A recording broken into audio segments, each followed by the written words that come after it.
आज Elon मस्कको बुवाको podcast हेर्दै थियो, जहाँ उनले बताउनुहुन्छ कि इलोन सानैदेखि नै BMW 7 सिरिजमा स्कुल जान्थे।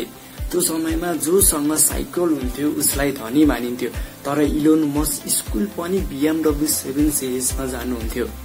अब तपाईहरूलाई लाग्यो होला इलोन मस्कको बुवा त बिजनेसम्यान थियो होला, अलि धनी नै थियो होला, तर यस्तो धनी कि छोरालाई दैनिक रूपमा BMW 7 सिरिजमा स्कुल पठाउने। जब पुरै पोडकास्ट हेर्दै गयो तब पत्ता लाग्यो कि उनीसँग प्राइभेट जेट पनि थियो, जहाँ इलोन मस्क हरेक दिन ट्राभल गर्थे। त्यस समयमा नेपालका वीरेन्द्र राजासँगलाई पनि प्राइभेट जेट उपलब्ध थिएन।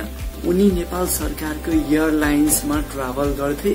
सम्झिनु भयो त उहाँ कुन स्थानको फ्यामिलीमा हुर्किनु भएको थियो। प्लस उनीसँग 3वटा लग्जरियस कार र 2वटा लग्जरियस हाउसहरू पनि थियो।